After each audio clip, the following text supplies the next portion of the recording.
I think it's important for us to talk about pseudo-neuroticism in the schizoid full self system.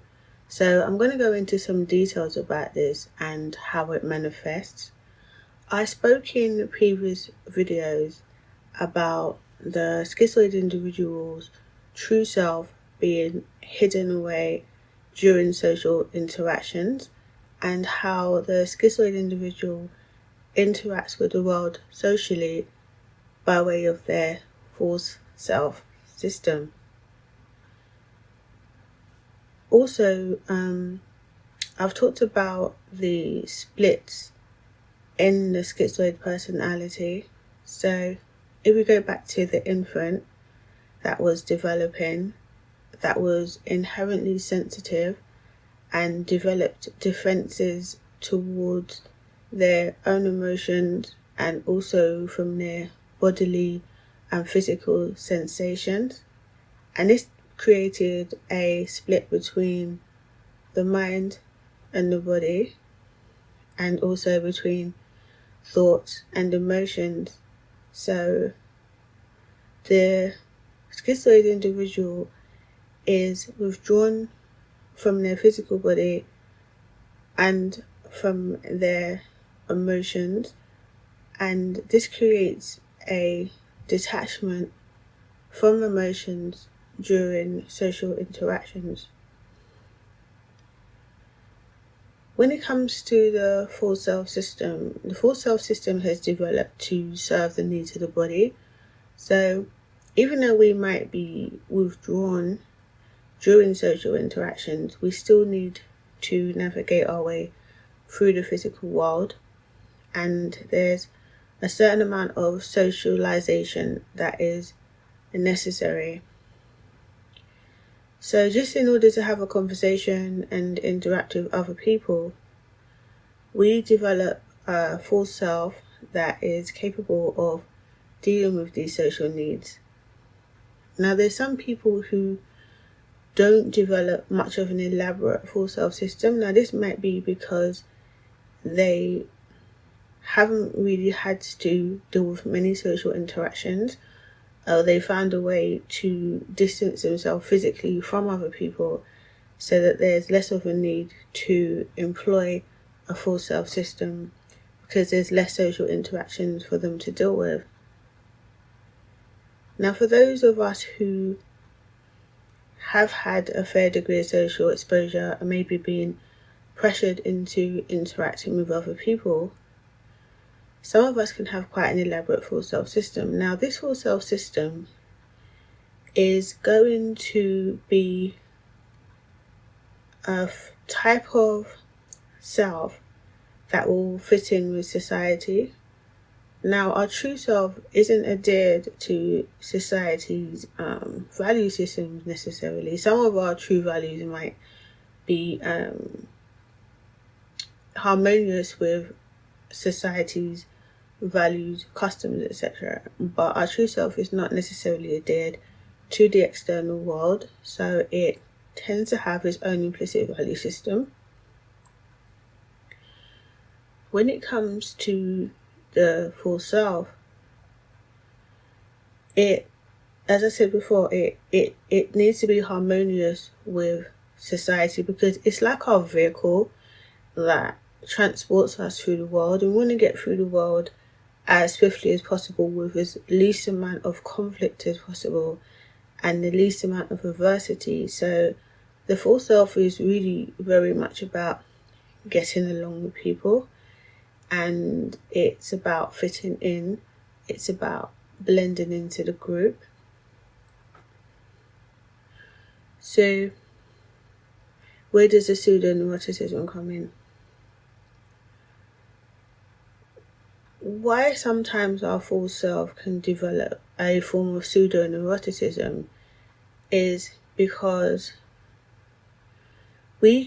our full self can become quite apprehensive about whether it's doing the right thing or not. And it's not the same as with people who are truly neurotic, who deep down want to do the right thing because they want acceptance. with the false self, the pseudo-neuroticism, it's called pseudo-neuroticism because it's not a true neuroticism, comes from an anxiety about whether we're fitting in well enough, like whether we're going to stand out, whether we're going to look different, whether we're going to be exposed like as not being the real deal, because really deep down, our true self, it isn't really necessarily positively connected with what the full self is doing. The goal really is to modify our full self so that it is harmonious with our true selves, and in that sense there would be less worry and concern about the full self not being good enough, or whether the full self is going to do something that is going to put us in a negative situation. Because deep down, our true self is safety sensitive. It wants to be secure. It wants to be basically just wants to be safe. So we rely on our full self to grant our true self that safety. It's like the true self is like a passenger in the car, and the full self is like the car, and we don't want the car to speed or go too fast and crash, and we don't want it to go too slow and not get us to the destination. So there can be quite a lot of apprehension around what the full self is doing, and that could make people think that we really care about what other people think. But deep down in our true self, we don't really care what people think of us, because we're not showing our true self. But we can care about what people think about our full self, because we're relying on our full self to fit in with society. And so some people might think, like with a covert schizoid, which is a schizoid who has a developed full self system, who has developed a degree of masking, that could seem like quite apprehensive about their actions and how they're going to be perceived, and it could then contradict I thought that schizoid individuals are indifferent to criticism and praise. I thought like they don't really seek external validation.